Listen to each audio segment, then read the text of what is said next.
जय हिंद दोस्तों। परिश्रम क्लासेस के यूट्यूब चैनल पर आप सभी का स्वागत है। जैसा कि आप लोगों को पता है, एसएससी जीडी की वैकेंसी आ गई हैं। इसीलिए हम लोगों ने सोचा है कि आपको सेट वाइज हर सब्जेक्ट के अलग अलग सेट प्रीवियस ईयर सॉल्व करवा दिए जाएं। सॉल्व करवाने का एकमात्र रीज़न ये रहेगा ताकि आप लोगों को कम से कम ये पता चल जाए कि किस टॉपिक से क्वेश्चन ज़्यादा से ज़्यादा या कम से कम पूछे जा रहे हैं। फिर उसी के अनुसार हम लोग आगे की तैयारी को आयाम देंगे। पहले हम लोग कुछ सेट के माध्यम से ये सीख लेंगे कि कौन से टॉपिक से ज़्यादा क्वेश्चन पूछे जा रहे हैं, कौन से टॉपिक से कम क्वेश्चन पूछे जा रहे हैं, किस पर हमें ज़्यादा ध्यान देना है, किस पर हमें कम ध्यान देना है। और फिर उसके बाद हम लोग क्या करेंगे, हम लोग करेंगे कि पहले आपको उसी एक टॉपिक की थ्योरी बता दी गई, फिर उसके बाद हमने ऑब्जेक्टिव क्वेश्चन सॉल्व कर लिए। और ऑब्जेक्टिव वो क्वेश्चन जो कि बिल्कुल एक माध्यम समझ लीजिए कि आपके बहुत मोस्ट इंपॉर्टेंट क्वेश्चन में से एक होंगे। तो चलिए आज की क्लास को शुरुआत करते हैं। देर न करते हुए देखते हैं। आपको पता है टोटल 80 प्रश्न पूछे जाने हैं। 80 प्रश्नों में से 20 प्रश्न हिंदी के होंगे, बाकी अन्य सब्जेक्ट के 4 भागों में डिवाइड रहेंगे। उन्हीं 20-20 प्रश्नों की श्रृंखला को हम आपके समक्ष लाते रहेंगे और आप लोग देखेंगे, उन्हीं प्रश्नों को सॉल्व करेंगे। और उनके साथ में अगर आपको अन्य प्रश्नों की भी जानकारी दी जा सकती है तो मैं ज़रूर प्रयास करूंगा कि आपको जानकारी दी जाए। चलिए प्रारंभ करते हैं आज की क्लास। पहला क्वेश्चन है आपका, आग में डालना। उपर्युक्त मुहावरे में रिक्त स्थान की पूर्ति उचित शब्द द्वारा कीजिए। उचित शब्द का अर्थ ये होता है कि हो सकता है आपको ये चारों शब्द सुटेबल लग जाएं कि हम इसमें पूर्ति कर सकते हैं, लेकिन आपको उसी शब्द को चुनना है जो इन चारों शब्दों में से सबसे क्या हो, उपर्युक्त हो, सबसे क्या हो, अर्थपूर्ण हो। जैसे आग में घी डालना, ये आपने कहावत भी सुनी है और सामान्यतः ये कहावत होती ही है कि आग में घी डालना। तो ऑप्शन आपका कौन सा हो जाएगा, ए। इसके अलावा आपको अन्य चीज़ों पर ध्यान क्या देना है, जैसे शब्द लिखा है उपर्युक्त। अब अगर आपको इसी के साथ में पढ़ना है तो चूंकि आप जानते हैं कि आपके सिलेबस में एक टॉपिक है जिसका नाम क्या है, संधि। विस्तृत चर्चा तो हम लोग इस पर करेंगे, लेकिन फिलहाल आपको याद रखना है कि अगर उपर्युक्त शब्द में संधि आपसे पूछ ली जाए तो शब्द होता है ऊपरी प्लस उक्त, और ई का योग ऊ से होता है परिवर्तन या में हो जाता है, और ये संधि कहलाती है कौन सी संधि, यड़ संधि। तो अगर ये छोटी छोटी जानकारी हम लोग जुटाते चलेंगे तो सामान्यतः आपके ज्ञान में भी वृद्धि होगी और आपको प्रश्नों की जो श्रृंखला होगी उसमें आपको एक नया उत्साह मिलेगा। चलिए देखते हैं अगला प्रश्न। अगला प्रश्न क्या है, निम्नलिखित वाक्यांश के लिए एक सार्थक शब्द चुनिए। सार्थक भी अभी हमने बताया संधि शब्द, सा प्लस अर्थक शब्द बनता क्या है, सार्थक। संधि कौन सी है, दीर्घ संधि। आपको याद क्या रखना है, याद ये रखना है सार्थक सा क्या है, सा है क्या, इसमें सा है उपसर्ग। अगर आप प्रश्न में एक से अधिक प्रश्न बना पा रहे हैं तो समझ लीजिए कि आप जो सब्जेक्ट पढ़ रहे हैं उस सब्जेक्ट में आप उच्चतम श्रेणी के छात्रों में से हैं। जैसे सार्थक का अर्थ क्या है, सहित हो अर्थ जिसका। शब्द क्या दिया है, जो अस्त व्यस्त हो। अब अप्रत्यक्ष रूप से ये आपसे जानना क्या चाह रहा है, जानना चाह रहा है एक शब्द बता दीजिए। वाक्य है आपका, जो अस्त व्यस्त हो, तितर बितर हो, उसके लिए एक शब्द क्या होगा। विकल्प हैं आपके, विपर्यस्त, विद्युत प्रभ, विकीर्ण, विज्ञप्ति। विज्ञप्ति तो आपका नहीं होगा, क्यों, आप जानते हैं कि कोई भी अगर वैकेंसी या नौकरी आती है तो सबसे पहले विज्ञप्ति निकलती है, तो विज्ञप्ति मतलब नोटिफिकेशन। अगला शब्द क्या है, विकीर्ण। विकीर्ण का मतलब होता है इधर उधर तितर बितर, लेकिन चूंकि आपको एक शब्द यहाँ मिल जा रहा है और अगर आपको पता है एक शब्द होता है विपर्यस्त, विपरी प्लस अस्त शब्द बनता है विपर्यस्त, और विपर्यस्त का सटीक अर्थ होता है जो अस्त व्यस्त हो। तितर बितर हो, अस्त व्यस्त हो, दोनों में माइन्यूट अंतर है। अंतर क्या है, एक के स्थान पर दूसरी चीज रख दी जाए उसको कहते हैं अस्त व्यस्त, और एक चीज को फेंक दिया जाए किसी, आप मान लीजिए कोई निशान कोई भी स्थान कन्फर्म नहीं है वहां अगर फेंक दिया जाए तो वो कहलाता है तितर बितर। विद्युत प्रभ का अर्थ क्या होता है, जो विद्युत के प्रभाव में हो वो कहलाएगा विद्युत प्रभ। तो चारों विकल्पों में से सबसे सही क्या हो जाएगा, विपर्यस्त। देखते हैं अगला क्वेश्चन। अगला क्वेश्चन क्या है, महात्मा गांधी की साधना डैश डैश थी। उपरोक्त वाक्य में अलौकिक शब्द के एकार्थी शब्द से वाक्य पूर्ण कीजिए। एकार्थी शब्द क्या होता है, एक प्लस अर्थी। इसके दो अर्थ आते हैं, एक तो जिसका एक जैसा अर्थ हो या एक सा अर्थ हो, या वो शब्द जो एक शब्द हो। इस एकार्थी के दो पर्याय होते हैं। अगला शब्द शब्द क्या है? अलौकिक। उपरोक्त वाक्य में अलौकिक शब्द के एकार्थी शब्द से वाक्य पूर्ण कीजिए। महात्मा गांधी की साधना अलौकिक थी, और अलौकिक का ऐसा पर्याय या एकार्थी आपको चुन करके इन चार विकल्पों में से बताना है जो इस वाक्य को बिल्कुल एक परिपक्वता दे दे। जैसे महात्मा गांधी की साधना अकथनीय थी, असाधारण थी, असहनीय थी, अनुसूचित थी। तो आपको पता है महात्मा गांधी की जो साधना थी वो कैसी है? असाधारण है, जो कि साधारण नहीं थी। बात बात पर आमरण अनशन करना, एक ही लगोट में आधे से अधिक जीवन को बिता देना, ये सब असाधारण चीज़ें हैं। इसमें एक शब्द आया है क्या? अनुस्यूत। अनुस्यूत क्या होता है? अनुस्यूत होता है चरणबद्ध। क्या होता है? चरणबद्ध। और चरणबद्ध तरीका पहले से ही कंफर्म कर लिया जाता है, यानी कि अगर कोई योजना चरणबद्ध तरीके से है तो उसके व्यापक निर्देश पहले ही जारी कर दिए जाते हैं कि इसके बाद ये होगा, इसके बाद ये होगा। अप्रत्यक्ष रूप से सीधे आप समझिए कि अगर आपकी नौकरी के लिए जो पूरा करिकुलम जारी किया जाता है, पहले पेपर कौन सा होगा, बाद में कौन सा होगा, उसके बाद कौन सा होगा, वो कहलाता है क्या? अनुसूचित। असहनीय, तो ऐसी कोई दिक्कत नहीं थी कि सहन न की जा सके, असहनीय। अकथनीय, अगर अकथनीय होता तो हम लोग उनको पढ़ते ही क्यों है? क्योंकि कोई उसको कथन के रूप में लिख ही नहीं सकता। तो आंसर क्या हो जाएगा आपका? असाधारण। अगला क्वेश्चन क्या है? निम्नलिखित में से शुद्ध वाक्य कौन सा है? राधा अच्छा लड़की है, राधा अच्छी लड़का है, राध अच्छ लड़की है, राधा अच्छी लड़की है। तो वाक्य आपको शुद्ध दिख रहा है क्या? राधा अच्छी लड़की है। वाक्य शुद्धिकरण आपका एक ऐसा टॉपिक है जिसमें वर्ण यानी कि हिंदी व्याकरण के पहले टॉपिक से लेकर के वाक्य जो कि व्याकरण का अंतिम टॉपिक है, ये सब समाहित हो जाते हैं किसके अंतर्गत? वाक्य शुद्धिकरण के अंतर्गत। ये टॉपिक केवल एक टॉपिक नहीं है, बल्कि ऐसा तथ्य है जो अपने आप में पूरी हिंदी व्याकरण को समाहित किए हुए है। तो अब वो वाक्य शुद्धिकरण होगा किस आधार पर? वर्ण के आधार पर हो सकता है, शब्द के आधार पर हो सकता है, लिंग के आधार पर, वचन के आधार पर, कारक के आधार पर, काल के आधार पर, या शब्दों के क्रम के आधार पर। इन सब के आधार पर वाक्य शुद्धिकरण होता है। जैसे राधा, तो चूंकि राधा स्त्रीलिंग है तो विशेषण भी कैसा होगा? स्त्रीलिंग होगा, इसलिए ये सही नहीं होगा। राधा अच्छी तो ठीक है, लेकिन चूंकि राधा नाम स्त्रीलिंग है तो लड़का नहीं लड़की होगी, इसलिए ये शुद्ध नहीं है। फिर राध शब्द वर्तनी की दृष्टि से ही सही नहीं है, अच्छा शब्द भी वर्तनी की दृष्टि से सही नहीं है, इसलिए ये सही नहीं होगा। चूंकि तीन सही नहीं है इसलिए चौथा वाला सही हो जाएगा, और आप वाक्य भी पढ़ते हैं तो आपको सही लिखता है। अगला देखिए, निम्नलिखित विकल्पों में से किस एक वाक्य में सर्वनाम के प्रयोग संबंधी अशुद्धि है? सर्वनाम संबंधी बतानी है। सबसे पहले तो आपको याद होना चाहिए, क्या होना चाहिए कि सर्वनाम क्या है? तो सर्वनाम एक विकारी शब्द है। विकारी शब्द क्या होते हैं? वे शब्द जिनमें लिंग पुल्लिंग स्त्रीलिंग, वचन एक वचन बहुवचन, कारक 8 होते हैं, पुरुष 3 होते हैं और काल 3 होते हैं। इनके आधार पर अगर शब्द में परिवर्तन किया जा सके तो वो कहलाते हैं आपके विकारी शब्द, जो कि 4 होते हैं। एक संज्ञा, दूसरा सर्वनाम, तीसरा विशेषण और चौथा कौन सा? क्रिया।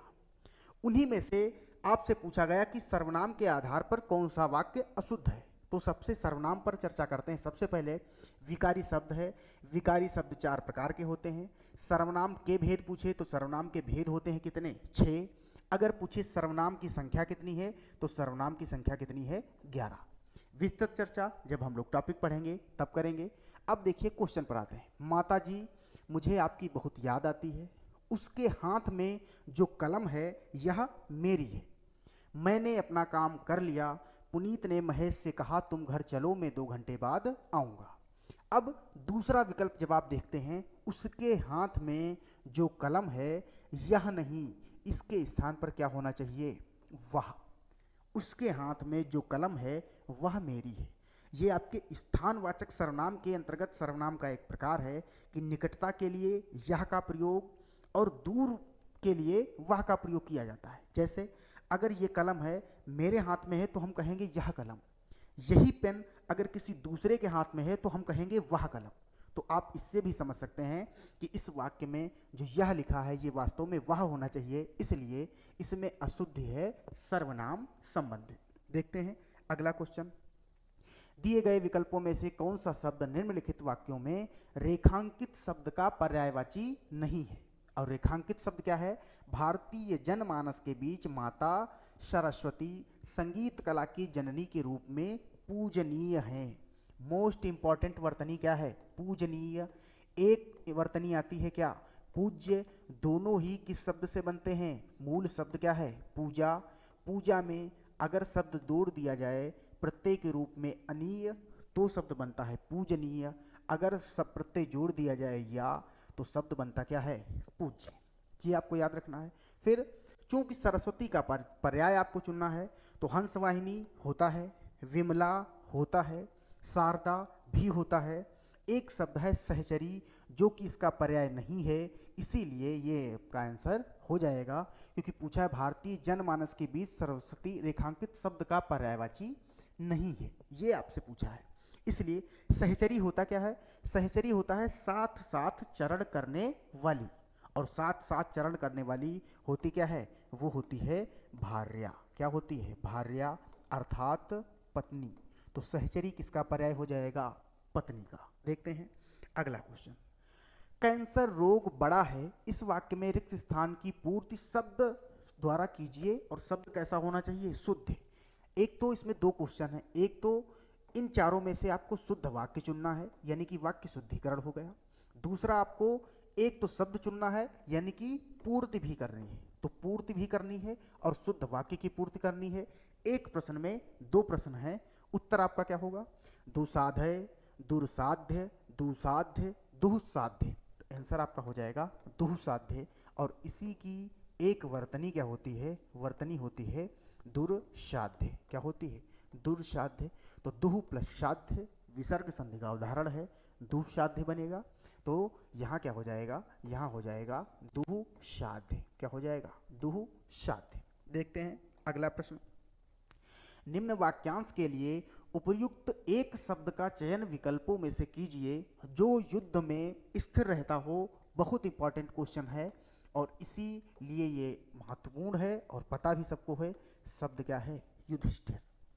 जो युद्ध के जो क्रियाकलाप होते हैं, इधर उधर जो कोहराम मचता है, उससे जो विचलित ना हो, बहुत ज़्यादा डिमोटिवेट ना हो, बहुत ज़्यादा ओवर कॉन्फिडेंट भी ना हो, एक स्थिति में स्थिर रहे, वही एकमात्र व्यक्ति है। वो व्यक्ति क्या है? वो व्यक्ति है युधिष्ठिर।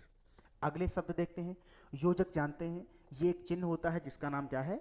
योजक चिन्ह। युद्धस्थ क्या होता है? जो युद्ध में लगा हुआ है, जो युद्ध में कार्यरत है, उसके लिए शब्द क्या आता है? युद्धस्थ। अगला शब्द है युयुत्सु। ये इंपॉर्टेंट शब्द है जिसके अंदर युद्ध की इच्छा हो, युद्ध की इच्छा रखने वाला शब्द क्या कहलाता है? उसके लिए युयुत्स। और युद्ध की इच्छा जो होती है वो क्या होती है? वो होती है युयुत्सा। युद्ध की इच्छा युयुत्सा, युद्ध का इच्छा रखने वाला या युद्ध का इच्छुक शब्द क्या बनेगा? युयुत्स। तो आंसर आपका क्या हो जाएगा? ऑप्शन 4 युधिष्ठिर। देखते हैं नेक्स्ट क्वेश्चन। निम्न वाक्यों में से रेखांकित शब्द के स्थान पर सर्वोचित विकल्प चुनिए। वह अमीर होने पर भी संतुष्ट नहीं है। सुखी, योगी, मर्यादित, दुखी। तो संतुष्ट का पर्याय क्या हो जाएगा? सुखी। वह अमीर होने पर भी सुखी नहीं। देखते हैं अगला प्रश्न। अगला क्या है? दीक्षांत समारोह। उपर्युक्त वाक्य में रिक्त स्थान के लिए उपयुक्त विकल्प में से क्या होगा? समारोह कैसा है? दीक्षांत। दीक्षांत शब्द में सबसे पहले तो संधि देखिए, शब्द क्या है? दीक्षा। उसके बाद शब्द क्या है? अंत। जो आपकी दीक्षा होती है सबसे अंत में क्या होनी चाहिए? वही समारोह कहलाता है दीक्षांत। अगर आपने देखा होगा कि आपका विदाई समारोह किया जाता है, वास्तव में वही क्या होता है? दीक्षांत समारोह। अर्थ उसका क्या होता है? से अभिप्राय। दीक्षांत समारोह से अभिप्राय विवाह पूर्व किए जाने वाले रीति रिवाज से है, तो ये नहीं होता है। से अभिप्राय संन्यास लेने के लिए किए जाने वाले रीति रिवाज से होता है, ये भी नहीं होता है। से अभिप्राय उपनयन संस्कार से होता है, ये भी नहीं होता है। होता क्या है? से अभिप्राय शिक्षा के समापन पर किए जाने वाले संस्कार से है। आंसर क्या हो जाएगा आपका ऑप्शन 4। से अभिप्राय उपनयन संस्कार से है। ये क्या होता है? ये होता है मुंडन। ये क्या होता है? ये होता है मुंडन। देखते हैं नेक्स्ट क्वेश्चन। कुछ समय उपरांत हमारा साहित्य उच्च कोटि का था। उपरोक्त वाक्य में के लिए किस भाग में अनुपयुक्त शब्द का प्रयोग किया गया है? साहित्य उच्च कोटि, कुछ समय उपरांत, का था, हमारा। वाक्य आपका ये लिखा हुआ है, कुछ समय उपरांत हमारा साहित्य उच्च कोटि का था। इस था से आपको कंफर्मेशन मिलती है ये कि ये वाक्य कैसा है? ये वाक्य है भूतकाल का। किस काल का? भूतकाल का। और अगर वाक्य भूतकाल का है तो उपरांत नहीं बल्कि पहले शब्द प्रयोग होगा। क्या प्रयोग होगा? पहले। कुछ समय पहले हमारा साहित्य उच्च कोटि का था, ना कि कुछ समय उपरांत। हाँ, अगर यही वाक्य भूत नहीं बल्कि किस काल में होता? भविष्य काल में होता, तो निस्संदेह ये वाक्य सही होता कि कुछ समय उपरांत हमारा साहित्य उच्च कोटि का हो जाएगा, तो वाक्य सही हो जाता।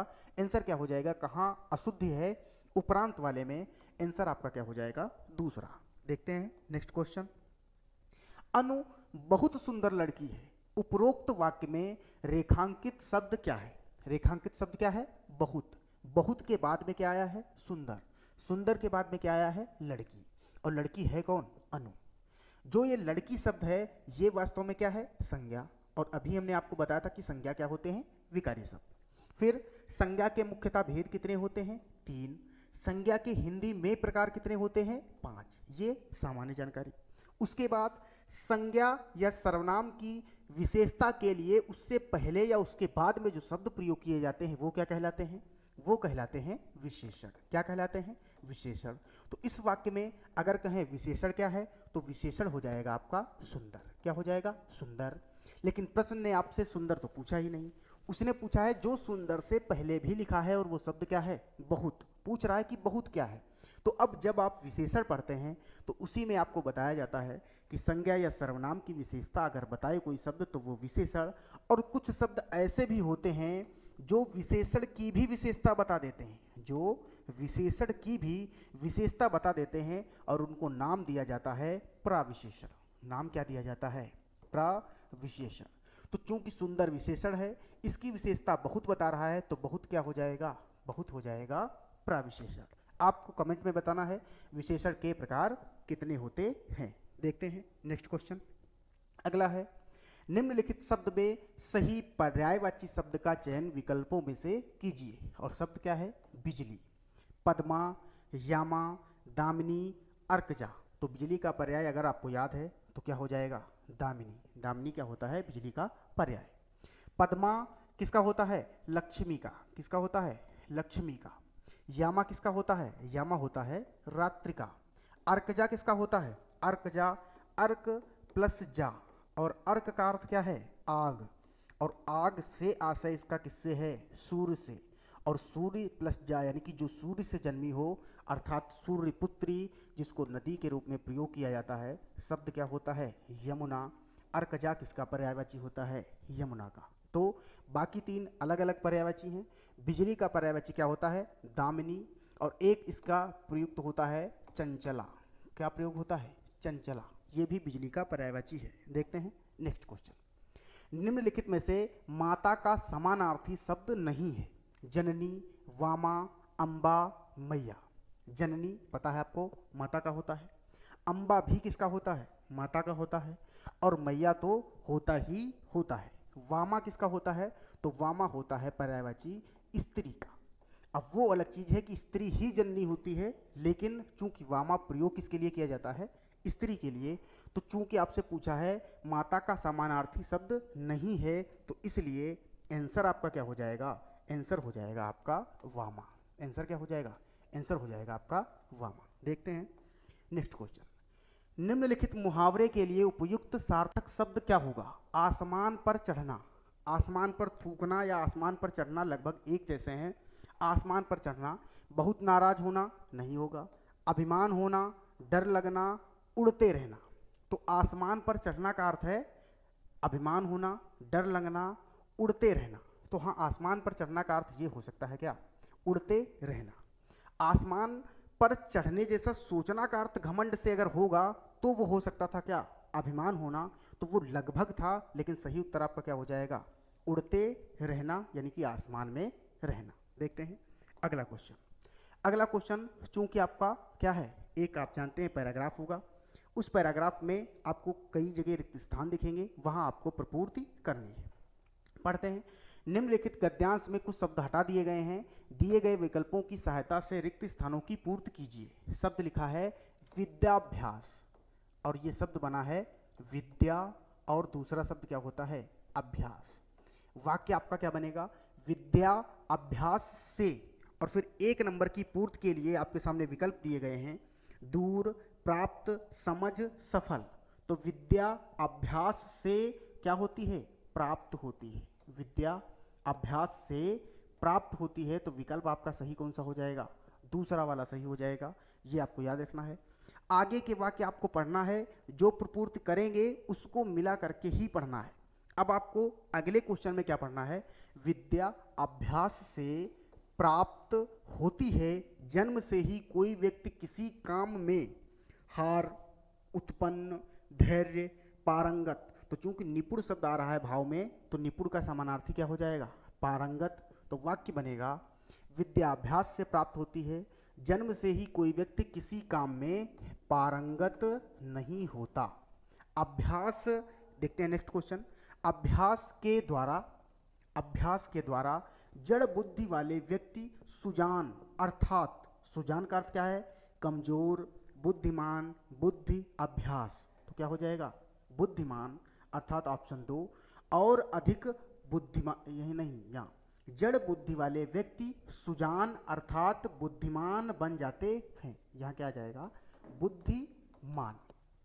अगला क्वेश्चन, बुद्धिमान बन जाते हैं, व्यक्ति सुजान अर्थात बुद्धिमान बन जाते हैं जो पहले से सुजान अर्थात बुद्धिमान हैं, अभ्यास उन्हें और अधिक, अकुशल तो नहीं होगा, मजबूत, सफलता, कुशल, तो वो और अधिक क्या बना देगा, सुजान होते हैं, अभ्यास उन्हें और अधिक कुशल बना देता है। क्या बना देता है, कुशल बना देता है, जिससे वे कार्य में पारंगत हो जाते हैं। अभ्यास को, अगला क्वेश्चन होगा, अभ्यास को शिक्षा, मात्रा, मजबूती, समय, अभ्यास को की सीमा में बांधा नहीं जा सकता।